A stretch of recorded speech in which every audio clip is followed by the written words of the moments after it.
성부와 성자와 성령의 이름으로 아멘. 예수님과 머니 하나 되신 성심을 통해 아버지 뜻 안에서 기도드립니다. 사랑을 하느님 아버지, 저희가 듣겠습니다. 말씀하여 주옵소서. 또한 어머니 오실 10월 7일에 아버지께 속한 많은 자녀들이 배상과 보속과 희생의 아름다운 예물들을 많이 봉헌드림으로 어머니께서 그 예물을 통해 아버지께서 이제 인류의 이 모든 죄악을 완전히 멸망시켜 없애버리시고 아버지의 뜻 신적 질서로 다스려 주시는 시간이 앞당겨질 수 있도록, 또 가련하고 불쌍한 대한민국에 자비를 베풀어 주시어 아버지께서 원하시는 리더, 지도자가 선출될 수 있도록 저희들을 위하여 어머니 빌어주시옵소서. 이 모든 기도 우리 주 예수 그리스도의 이름으로 기도드리나이다. 아멘. 성부와 성자와 성령의 이름으로 아멘. 안녕하십니까. 하나님의 뜻 성교의 피아스니아입니다. 여러분들과 함께 오늘도 성경 말씀 안에 담겨져 있는 아버지께서 가르쳐 주시는 진리의 나라에 대해 함께 학습해 보도록 하겠습니다. 2021년 9월 26일 연중 제26주일입니다. 제1독서 민수기 11장 25절에서 29절까지 말씀입니다. 그 무렵 주님께서 구름 속에서 내려오시어 모세와 말씀하시고 그에게 있는 영을 조금 덜어내시어 70명의 원로들에게 내려주셨다. 그 영이 그들에게 내려 머무르자 그들이 예언하였다. 그러나 다시는 예언하지 않았다. 그때 두 사람이 진영에 남아 있었는데 한 사람의 이름은 엘닷이고 다른 사람의 이름은 메닷이었다. 그런데 명단에 들어있으면서 천막으로 나가지 않은 이 사람들에게도 영이 내려 머무르자 그들이 진영에서 예언하였다. 한 소년이 달려와서 엘닷과 메닷이 진영에서 예언하고 있습니다 하고 모세에게 알렸다. 그러자 젊을 때부터 모세의 시종으로 일해온 눈의 아들 여호수아가 말하였다. 저의 주인이신 모세님, 그들을 말리셔야 합니다. 모세가 그에게 말하였다. 너는 나를 생각하여 시기하는 것이냐? 차라리 주님의 온 백성이 예언자였으면 좋겠다. 주님께서 그들에게 주님의 영을 내려주셨으면 좋겠다. 주님의 말씀입니다. 하나님 감사합니다. 자, 오늘은 복음 말씀까지 한꺼번에 다 읽고 하나의 관점으로 말씀을 드리도록 하겠습니다. 마르코복음 9장 38절에서 43절, 45절, 47절에서 48절까지의 말씀입니다. 주님 영광 받으소서. 그때 요한이 예수님께 말하였다. 스승님, 어떤 사람이 스승님의 이름으로 마귀를 쫓아내는 것을 저희가 보았습니다. 그런데 그가 저희를 따르는 사람이 아니므로 저희는 그가 그런 일을 못하게 막아보려고 하였습니다. 그러자 예수님께서 이르셨다. 막지 마라. 내 이름으로 기적을 일으키고 나서 바로 나를 나쁘게 말할 수 있는 사람은 없다. 우리를 반대하지 않는 이는 우리를 지지하는 사람이다. 내가 진실로 너에게 말한다. 너희가 그리스도의 사람이기 때문에 너희에게 마실 물 한 잔이라도 주는 이는 자기가 받을 상을 결코 잃지 않을 것이다. 나를 믿는 이 작은 이들 가운데 하나라도 죄짓게 하는 자는 연자매를 목에 걸고 바다에 던져지는 편이 오히려 낫다. 네 손이 너를 죄짓게 하거든 그것을 잘라버려라. 두 손을 가지고 지옥에 그 꺼지지 않는 불에 들어가는 것보다 불구자로 생명에 들어가는 편이 낫다. 네 발이 너를 죄짓게 하거든 그것을 잘라버려라. 두 발을 가지고 지옥에 던져지는 것보다 절름발이로 생명에 들어가는 편이 낫다. 또 네 눈이 너를 죄짓게 하거든 그것을 빼 던져버려라. 두 눈을 가지고 지옥에 던져지는 것보다 외눈박이로 하느님 나라에 들어가는 편이 낫다. 지옥에서는 그들을 파먹는 구더기도 죽지 않고 불도 꺼지지 않는다. 주님의 말씀입니다. 그리스도님 찬미합니다.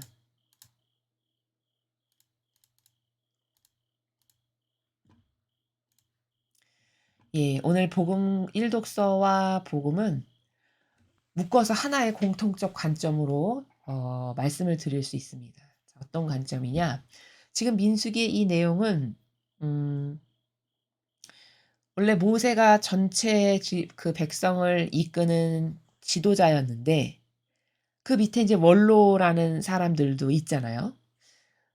근데 이제 영이 하느님의 영께서 그 밑에 있는 70명의 원로들에게도 하나님의 영이 임하게 된 거죠.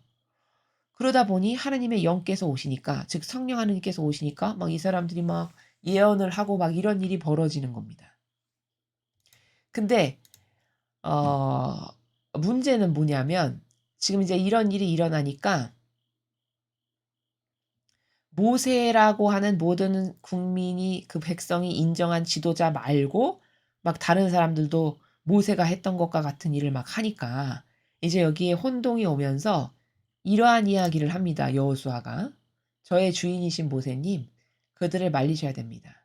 그 70명의 장로에게도 하느님의 영이 오셔 가지고 그들이 막 갑자기 막 블라블라블라 예언을 하게 되니까 그 광경을 본 여호수아가 저 사람들도 저런 것을 하면 안 된다. 막아야 된다. 지금 이 이야기를 하는 것이죠. 그랬더니 모세가 여호수아의 이야기를 딱 듣고 어떻게 반향을 하냐? 이렇게 이야기하죠. 너는 나를 생각해서 나를 생각해 준다고." 인간적으로는 그런 거가 맞죠. 시종이었고 여호수아가 그 모세의 마치 비서 역할 같이 늘 따라다니면서 모세의 오른팔 왼팔 역할을 한 거니까요. 비서 역할처럼. 그러니까 여호수아 입장에서는 예를 들어 자기 스승만이 그걸 해야 되는데 어디서 저 원로들이라는 사람들도 자기 스승이 했던 것을 하니까 이제 거기서 "못하게 해야 된다."라고 이런 인간적 반론을 딱 제기를 하는 겁니다. 그랬더니 모세가 "너는 나를 생각해 준다."라고 해서 시기하는 거냐. 저 사람들이 저렇게 예언을 하니까. "나 같으면 차라리 주님의 온 백성이 예언자였으면 좋겠다. 그래서 그들에게 주님의 영을 내려 주셨으면 좋겠다." 이렇게 이야기합니다. 지금 여기서 우리가 볼 수 있는 중요한 관점이 뭐냐면 여호수아가 이야기하는 행간의 나라를 보십시오. 28 절에. "그들을 말리셔야 합니다." 이렇게 이야기했어요. 이게 뭘까요? 이게 바로 기득권층의 특권 의식입니다. 그렇죠. 자기도 리더를 모시는 사람이다 이런 거죠. 그러니까 우리만 누려야 되고 우리만 해야 되는 것인데 어떤 저런 어 '우리하고는 급이 다른 사람들이 저런 걸 하네? 아 그럼 안 되지.'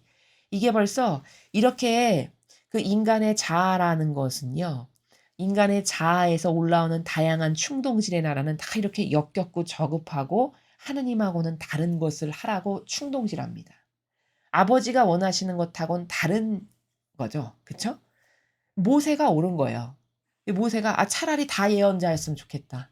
그래서 하느님 말씀도 좀 똑바로 알아들어서 불평불만도 좀 안 하고 아버지의 뜻을 잘 헤아려서 올바르게 반영 좀 하고 속 좀 안 새기고 그래 가지고 '더 이상 이렇게 힘들게 좀 안 했으면 제발 좋겠다. 차라리 1대1로 소통 관계라도 되면 그러면 좀 낫겠지.' 이런 이야기예요 29 절에. 그럼 모세가 영적 관점에서 봤을 때 영적인 차원의 나라에서 봤을 때 모세가 옳습니까? 여호수아가 옳습니까? 그렇죠. 아버지가 보셨을 때는 모세가 더 옳다 하실 겁니다. 여기 모세가 이야기하는 나라는 자기가 배제됐죠. 그쵸? 자기가 배제 안 됐다면 "나만 해야지. 너 같은 것들은 뭔데 감히 나만 해야 되는 걸 너도 해." 이렇게 이야기를 하겠죠. 근데 모세는 그렇게 말하고 있지 않아요. "모두가 했으면 좋겠다 차라리. 다 영을 내려 주셔서 다 소통 잘 돼 가지고 잘 알아듣고 반역이나 거역하지 않고 제발 좀 순종해서 잘 갔으면 얼마나 좋을까." 이렇게 이야기한단 말이죠. 근데 28 절에 여호수아가 이야기하는 나라는 그들을 말리셔야 됩니다. 이게 하느님이 좋아지는 걸까요? 백성이 좋아지는 걸까요? 둘 다 아니고 자기 기득권의 특권 의식을 보호해야 되니까 이렇게 말하는 거죠. 그러니까 이게 이런 인간적인 여호수아 같은 사람 안에 있는 독성을 뽑아내지 못해서 오늘날의 이교도의 교회가 된 겁니다.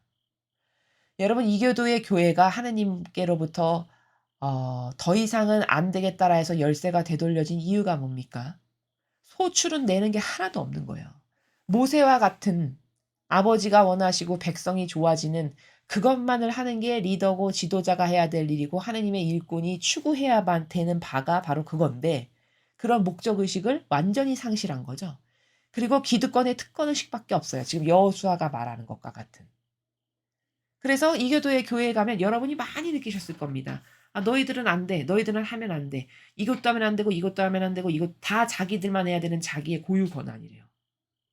아 그럼 그렇게 권한을 많이 갖고 있으면 좋다. 권한이 이렇게 많이 갖고 있으면 똑바로 잘하면은 괜찮겠죠. 그쵸? 예수님의 모범과 정신과 가르침 그 범주를 벗어나지 않는 올바르된 것을 한다면 아무리 권한이 많아도 그 권한을 하느님을 위해서와 백성을 위해서만 쓴다면 그걸 누가 뭐라고 터치를 하겠습니까? 그쵸? 근데 그렇지가 않아요. 모든 권한과 특권 의식과 특별한 모든 것은 다 내 건데 맺는 소출은 없는 거죠. 아버지가 반기시고 백성이 좋아지는 결과물의 열매는 없는 거죠. 그러니까 도둑과 강도라고 예수님께서 말씀하신 겁니다. 그게 도둑이고 강도지 뭡니까? 훔치고 갈취하고 착취해서 자기만 좋아지고 가련하고 불쌍한 양은 삐들어지게 말라서 배틀어서 죽게끔 하는 이게 얼마나 하느님 아버지 보시기에 역겨운 일이며 저주받을 일일 것인가. 이것에 대해서 진실을 알아야 된다는 사실입니다. 자, 지금 여호수아가 이 특권 의식을 가지고 저 자아의 어, 종으로서 자기 안에 있는 자아가 원하는 바에 의해서 여호수아는 지금 무엇을 말하고 행하고 있고 저 안에 지금 하느님의 영이 아니라 악이 있다는 것을 우리가 발견할 수 있죠. 모세와 대비해서 말씀을 드렸습니다. 자, 근데 공교롭게도 오늘 복음을 보면 같은 상황이에요. 지금 이 요한은 사도 요한이죠. 스승님, 어떤 사람이 스승님의 이름으로 마귀를 쫓아내는 것을 저희가 보았습니다. 예수 그리스도의 이름으로 명하니 마귀야 나가라 뭐 이런 걸 한 거죠. 어떤 알지도 못하는 사람이. 근데 그가 저희를 따르는 사람이 아니므로 자기네랑 소속된 이 패거리 무리가 아니었다는 거죠. 사도 요한이. 그래서 그런 거 못하게 막아보려고 했습니다. 자, 지금 이 38절에서 사도 요한이 이야기하는 이 행간의 나라도 뭘까요? 특권의식이에요. 특권의식. 나 너하고는 달라. 너하고는 구별되는 사람이지. 너하고 같은 레벨이 아니야. 우리만 해야 돼. 이런 특권의식이죠. 이 38절이. 그렇게 훌륭하다라고 하는 사도 요한도 이렇게 부족했었습니다. 성령을 받기 전에. 이렇게 자아가 펄펄 살아서 자아를 왕처럼 떠받들면서 살면서 그 자아가 원하는 것만을 따르는 충직한 종의 마귀 도구 역할을 지금 하고 있는 거죠. 그것이 무엇인지도 모르고. 그쵸? 이 분별은 너무 쉬워요, 여러분. 자, 마귀를 어떤 사람이 쫓아내는 것, 그 일은 하느님의 영광도 드러나는 거고, 그 마귀 들린 사람에게도 좋은 거죠.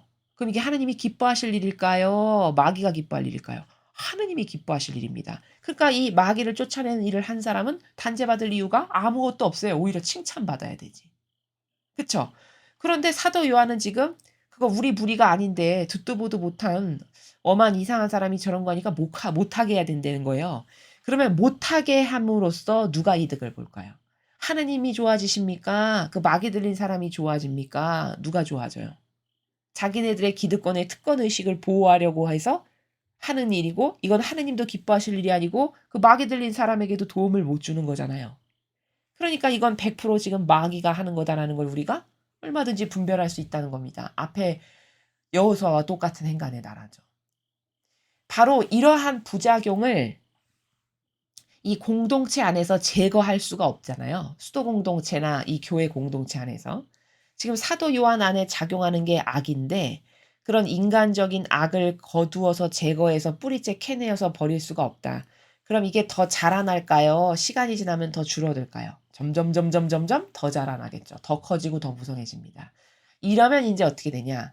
예수님이 그토록 큰 희생으로 그리스도 교를 세우셨지만 이런 인간적인 속성 갖고 있는 사람들이 거기 주요 요직에 앉으면서 지도자가 된다. 그러면 그 교회는 인간의 인간적인 속성으로 가득 찬 마귀 교회가 되는 건 순식간입니다. 그렇지 않겠습니까? 그렇죠. 저렇게 다 서로 기득권의 특권 의식, 자기들이 좋아지고 나만 해야 되고 너는 안 되고 너는 뭔데 감히 어이 여기 와서 이런 거 하면 안 돼. 이런 것으로 가득 찬다면 그건 신적인 교회가 아니라 인간의 뜻으로 변질되어 마귀만 좋아지고 악에게 장신구를 달아주는 마귀의 교회로 다 변질되고 퇴색된 거다라는 겁니다. 이렇게 인간의 뜻이 무섭고 추잡하고 역겹고 악이다라는 것을 오늘 일독서와 복음을 통해서 철저하게 발견하고 깨달을 수 있어야 하는 게 오늘 이 두 개의 하느님 아버지께서 주신 말씀을 통해서 우리가 공통적으로 발견할 수 있는 관점이다라는 겁니다. 자, 그리고 특별히 복음에는 조금 더 중시해서 보아야 할 것들이 몇 가지 있는데 그 중에 하나가 뭐냐면 우리가 육을 과연 어떻게 이해하고 있는가라는 겁니다. 육을 올바르게 이해해야 되는데 대다수의 사람들은 육을 올바르게 이해하지 못하고 살아가고 있어요. 우리는 이 인간이란 존재는 이원론으로 구성되어 있는데 영혼과 육신이라고 하는 이 두 개로 구성되어 있습니다. 우리 인간이란 존재는. 그래서 이 겉에 보이는 육은 내 것일 뿐 진짜 나는 아니에요. 진짜 나는 누구냐? 영혼이 진짜 납니다. 그러니까 뭐든지 우리가 사고를 할 때 이게 영혼이 좋아지는 일인가, 영혼에게 유익이 되는가, 영혼에게 악이 되는가 이걸 따져봐야 되는 게 올바르게 따지고 분별할 줄 아는 사람입니다. 근데 대다수의 사람은 육이 좋아지는 것의 관점에서 모든 것을 생각하고 행동하고 말해요. 바로 그것을 오늘 예수님께서 여기서 이렇게 가르쳐 주시죠.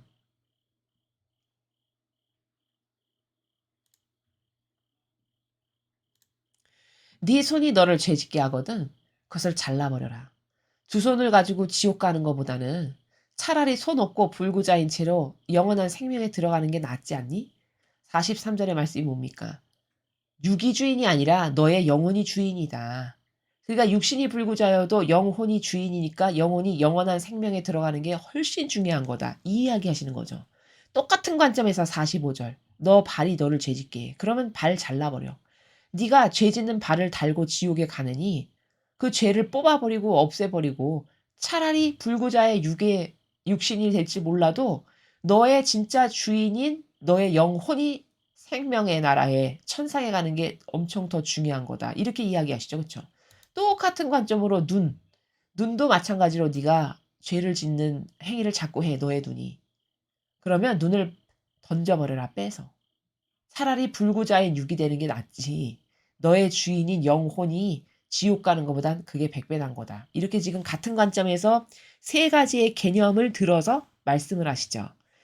그러니까 우리는 영혼을 나의 주인이라고 올바르게 인식하고 살아가고 있는가? 육에 대한 관점은 어떻게 인식을 하고 있는가? 성모님께서 육에 대해서 이렇게 말씀하셨어요. 어머니는 육신에 대해서 우리랑 똑같은 인간이셨기 때문에 육이 있으시잖아요.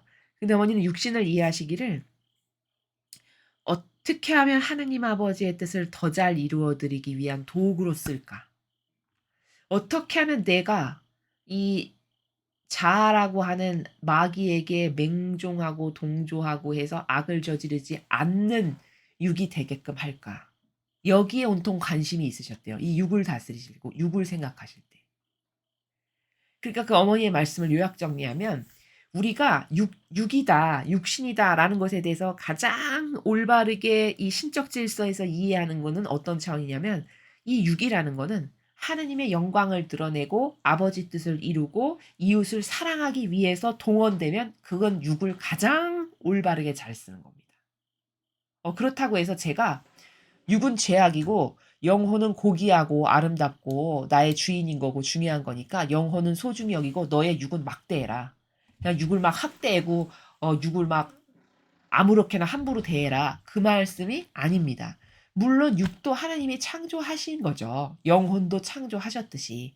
그러나 영혼과 육이라고 하는 이 이원론의 두 가지를 합친 게 우리라고 하는 이 전체 인간인데 이 인간이란 존재를 올바르게 이해하기 위해서는 영혼과 육에 대한 올바른 관점이 있어야 된다라는 사실이고 그 올바른 관점이란 뭐냐면 영혼이 나의 진정한 주인이고 나 자체다라는 것에 대한 인식이 있어야 되며 세 번째로 그렇다면 육이라는 것은 무엇인가? 그럼 육은 막대해라. 그게 아니라 이 육이라는 것은 영혼이 천국에 가기 위해서 구원받기 위해서 아버지 나라에 가까이 가기 위해서 필요한 것을 할 때 활용하는 도구가 된다면 더할 나위 없이 육을 잘 쓰고 있는 거다.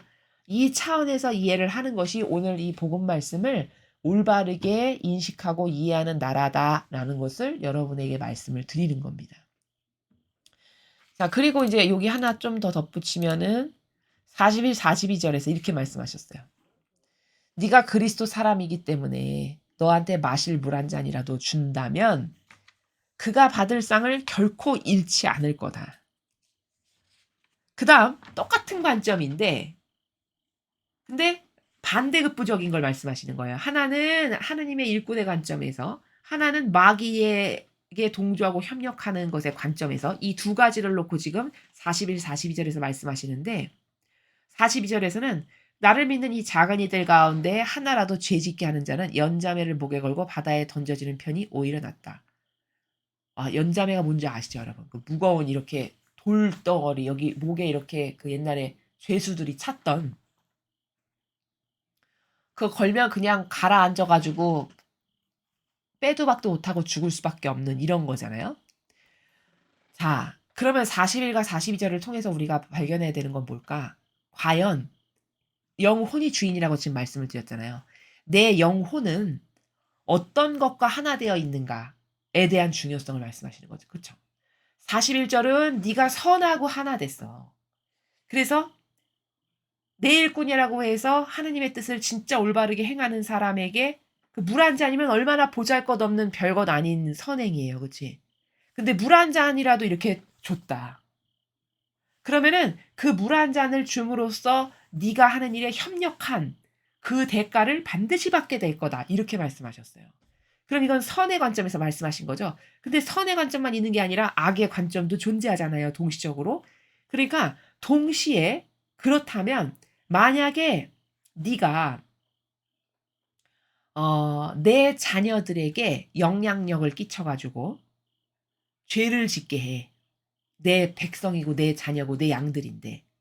그럼 너는 나의 백성에게 죄를 짓게끔 나쁜 영향력을 끼친 거, 그것에 대한 응당한 대가를 네가 받아야 되니까 그 대가가 뭐다? 연자매를 달아서 목에 걸고 바다에 던져져서 네가 죽는 것이 나의 백성, 내 양들에게 영향력 끼쳐서 그가 죄짓게 해서 지옥 가게 한 것에 응당한 벌을 너도 받아야 된다. 이 말씀입니다. 그러니까 엄청 무시무시한 말씀인데 사실은 부드럽게 말씀하셔서 저렇지 너가 선에게 협력하면 아버지의 뜻을 올바르게 행하는 일꾼에게 협력하면 그 일꾼에게 아버지께서 주실 많은 상급과 은총이 있을 텐데 너도 그걸 나누어 받을 거고 마찬가지로 똑같은 원리가 적용돼서 근데 만약에 내 백성을 너한테 보냈는데 네가 하느님의 뜻을 올바르게 수행하지 않고 오히려 자아의 종으로 살게 가르치고 맹신주의자 맹종으로 제도 전통에 하나 되게 하고 그래 가지고 마귀에게 적극적으로 협력하고 동조하는 충직한 종이 되게 했어. 매일같이 누룩을 먹여서. 그래서 그들이 죄짓게 되었어. 너하고 하나 되고 동조하고 협력함으로써 그렇게 했다면 너는 네가 끼친 영향력만큼 남의 영혼을 마귀밥이 돼서 지옥에 가게 했으니 네가 끼친 그 영향력에 해당하는 응당하는 징벌을 받아야 되는데 그게 연자매를 걸고 바다에 던져지는 벌이라는 거예요. 엄청 무서운 말씀이시죠. 그러니까 요 부분에서는 지금 예수님께서 하시고 싶으신 말씀의 내용이 뭐냐면 누구랑 하나 됐는가? 어떤 세력에게 협력했는가에 따라서 받을 상급이 이렇게 천차만별로 다르다는 겁니다. 이해가 되시죠?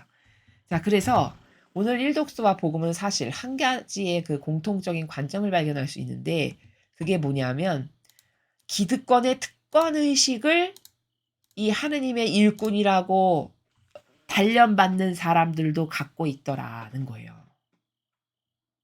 완성되지 아직 않은 이들이 부족했던 시절에. 그럼 이거는 뭐냐면 그 자아가 야 너만 위대한 거야. 너만 대단해. 야 너는 남하고 특별하게 다른 존재야. 라고 충동질을 하는데 그게 뭔지도 모르고 그 자아를 대변해 주는 거거든요. 근데 그것이 지금 대대손손 그 누룩이 이어져 내려와 가지고 오늘날의 이교도의 교회는 완전 특권의식밖에 없는. 그쵸? 나하고 너는 다른 존재야. 이분법 신분질서로서. 여러분 이거 다 공감하실 겁니다. 너하고 나는 동등한 존재는 아니지. 나는 너에게 명령하는 위치고 너는 내 말을 들어야 되는 거고. 마치 이런 말은 하지 않지만 이런 미묘한 그러나 누구나 다 느끼는 이런 분위기 조성 가운데 마치 그 조선 시대에 양반과 상민이 있었던 것처럼 그런 이분법의 신분 질서가 이교도의 교회 안에 아주 당연한 응당당연한 걸로 이제 자리 잡고 정착했습니다. 이 특권 의식이 아주 깊이 뿌리 내려서. 그래서 그리스도의 교회가 이렇게 망해가고 있는 거예요. 수천 년 동안. 변질되고 변질되고 누룩으로. 그래서 이제 도저히 안 되겠으시니까 아버지께서 수천 년을 기다리고 기회를 주셨는데 회개할 가망성도 없고 보이지가 않으니까 열쇠를 되돌리신 거죠. 그리고 지금 우리는 성화 시대를 코앞에 아주 눈앞에 두고 있는 이 마지막 중차대한 시대를 살아가고 있는 영혼들입니다. 오늘 영혼과 육을 또 어떻게 이해해야 되는가? 그리고 어떤 세력과 하나 되고 협력하는 것이 내 영혼에게 어떠한 막대한 지대한 영향력을 끼치는 것인가에 대해서도 여러분에게 말씀을 드렸습니다.